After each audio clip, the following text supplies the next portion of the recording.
Bismillahirrahmanirrahim. Assalamualaikum warahmatullahi wabarakatuh. Perkenalkan, nama saya Tommy Arianto dengan NIM 183 830 21186. Saya di sini selaku pemateri pertama ingin memaparkan materi tentang. Oke, langsung saja. Saya di sini akan memaparkan tentang pengertian kas dan setara kas. Menurut Munawir, kas yaitu merupakan uang tunai yang dapat digunakan untuk membiayai operasi perusahaan. Termasuk dalam pengertian kas adalah cek yang diterima dari para pelanggan dan simpanan perusahaan di bank dalam bentuk giro atau demand deposit, yaitu simpanan di bank yang dapat diambil kembali dengan menggunakan cek atau billet.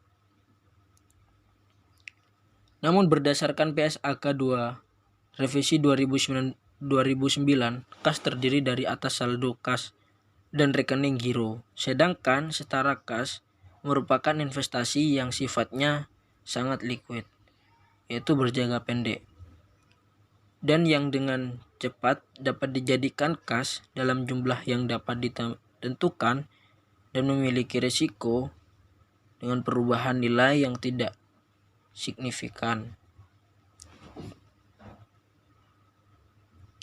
Namun, pada umumnya hanya investasi dengan jatuh tempo asli 3 bulan atau kurang yang memenuhi syarat sebagai setara kas.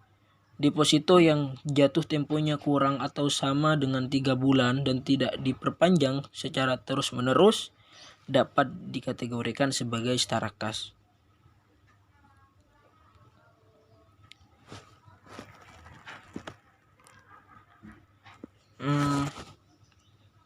Menurut Ernst Beasley dan Elder 2010, beberapa salah satu yang tidak ditemukan pada rekonsiliasi bank namun dapat menghasilkan kesalahan dalam pembayaran atau menyebabkan kesalahan dalam penerimaan kas, di antaranya yaitu kesalahan dalam menagih pelanggan.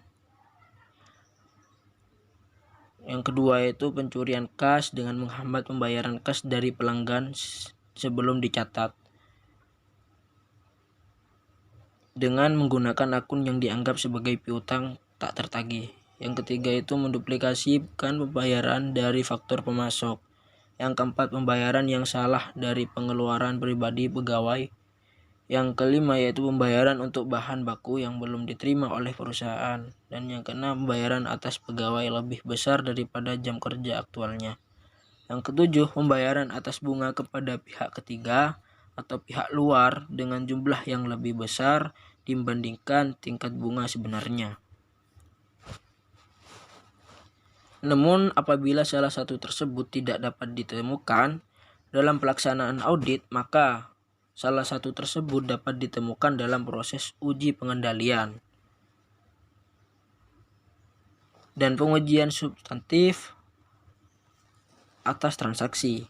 Jenis salah satu di atas dapat ditemukan melalui proses uji pengendalian dan pengujian substantif atas transaksi yang dilakukan pada siklus penjualan dan penagihan, siklus akuisisi dan pembayaran, siklus akuisisi modal dan pembayaran kembali, serta siklus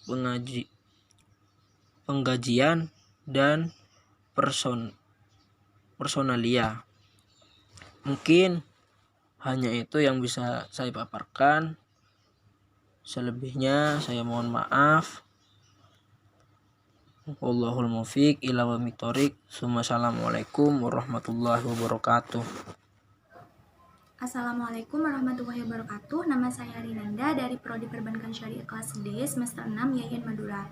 Di sini saya dari kelompok 9 sebagai pemateri kedua yang akan menjelaskan tentang sifat-sifat kas dan setara kas dan juga dari jenis-jenis kas dan juga setara kas. Nah, di sini saya akan menjelaskan tentang sifat kas dan setara kas. Di sini ada beberapa sifat kas dan juga setara kas. Yang pertama, merupakan harta paling lancar perusahaan yang sangat menarik dan mudah diselewengkan. Karena kas di sini merupakan aktiva yang paling lancar dalam arti istilah kas sehari-hari, yaitu dapat disamakan dengan uang tunai yang dapat dijadikan sebagai alat pembayaran yang sah. Persediaan kas yang cukup, maka perusahaan akan beroperasi dengan lancar, terutama dalam kegiatan pengeluaran kas yang meliputi pembelian barang dan jasa, memiliki harta, membayar hutang, membiayai operasi serta dalam kegiatan lainnya. Yang kedua di sini banyak transaksi perusahaan yang menyangkut penerimaan dan pengeluaran kas. Kas dapat dikatakan merupakan yaitu satu-satunya pos yang paling penting dalam neraca, karena kas di sini berlaku sebagai alat tukar dalam perekonomian. Kas terlihat secara langsung ataupun tidak langsung dalam dan juga hampir semua transaksi usaha. Selanjutnya di sini saya akan menjelaskan tentang jenis-jenis kas dan juga setara kas. Yang pertama di sini yang termasuk kas dan setara kas, yang pertama ada uang tunai. Yang mana uang tunai merupakan uang kertas ataupun uang logam. Yang kedua di sini simpanan di bank yang dapat diambil sewaktu-waktu, yaitu dalam bentuk giro ataupun tabungan. Terus yang kedua ada cekue dan cek, yaitu cek yang diperoleh dari pihak lain sebagai alat pembayaran yang dapat dicairkan sewaktu-waktu atau digunakan sebagai setoran bank. Terus selanjutnya ada travelers check atau cek wisata, yaitu cek yang dikeluarkan khusus untuk perjalanan dinas atau turis bisnis.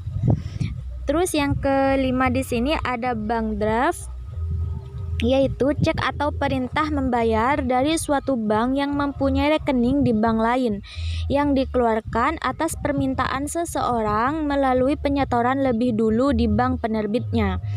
Terus yang terakhir di sini ada money order, yaitu surat perintah membayar sejumlah uang tertentu berdasarkan keperluan penggunanya. Terus selanjutnya di sini ada yang tidak termasuk kas dan setara kas. Yang pertama di sini ada post date cekue atau cek mundur, yaitu cek yang baru bisa dicairkan pada tanggal tertentu saja. Terus yang terakhir di sini ada deposito berjangka, yang mana simpanan di bank dalam jangka waktu tertentu di sini yang baru bisa dicairkan pada tanggal yang sudah ditentukan. Mungkin hanya itu yang dapat saya sampaikan, kurang lebihnya mohon maaf. Wassalamualaikum warahmatullahi wabarakatuh. Assalamualaikum warahmatullahi wabarakatuh. Perkenalkan, nama saya Mufratul Laili, NIM 183830220102. Di sini saya selaku pemateri terakhir yang akan melanjutkan dari penjelasan pemateri sebelumnya, yakni menjelaskan tentang prosedur kas dan setara kas serta tujuan dari pemeriksaan kas dan setara kas. Baik, di sini saya akan menjelaskan yaitu tentang prosedur kas dan setara kas. Pertama itu pahami dan evaluasi internal kontrol atas kas dan setara kas serta transaksi penerimaan dan pengeluaran kas dan bank. Nah, yang kedua, buat top schedule kas per tanggal neraca. Yang ketiga, lakukan cash count per tanggal neraca. Bisa juga sebelum atau sudah tanggal neraca. Yang selanjutnya, kirim konfirmasi atau dapatkan pernyataan saldo dari kasir dalam hal tidak dilakukan cash opname. Nah, kirim konfirmasi untuk seluruh rekening bank yang dimiliki perusahaan. Selanjutnya, minta rekonsiliasi bank per tanggal neraca. Lakukan pemeriksaan atas rekonsiliasi bank. Selanjutnya, periksa interbank transfer kurang lebih dari 1 minggu sebelum dan sesudah tanggal neraca untuk mengetahui adanya kitting dengan tujuan untuk window dressing gitu. Langkah selanjutnya itu periksa transaksi kas sesudah tanggal neraca sampai mendekati tanggal selesainya pemeriksaan lapangan.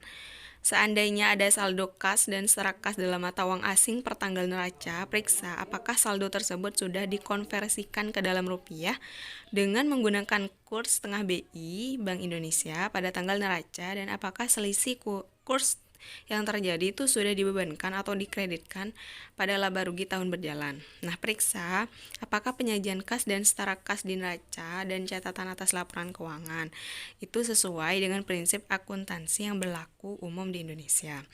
Yang terakhir, buatlah kesimpulan di top schedule kas dan setara kas atau di memo mengenai kewajaran dari kas dan setara kas setelah kita menjalankan seluruh prosedur audit. Selanjutnya, tujuan pemeriksaan kas dan setara kas. Yang pertama, untuk memeriksa apakah terdapat internal kontrol yang cukup baik atas kas dan setara kas serta transaksi penerimaan dan pengeluaran kas setara kas. Gitu. Yang kedua, tujuannya untuk memeriksa apakah saldo kas dan setara kas yang ada di neraca per tanggal neraca itu betul-betul ada dan dimiliki perusahaan dan bukan milik pribadi direksi atau pemegang saham. Yang ketiga, untuk memeriksa apakah ada pembatasan untuk menggunakan saldo kas dan setara kas. Selanjutnya itu tujuannya untuk memeriksa seandainya ada saldo kas atau setara kas dalam valuta asing atau falas. Itu.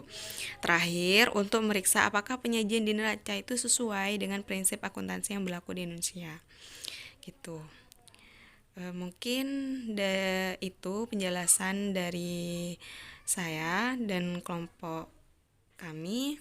Kurang lebihnya kami mohon maaf. Wassalamualaikum warahmatullahi wabarakatuh.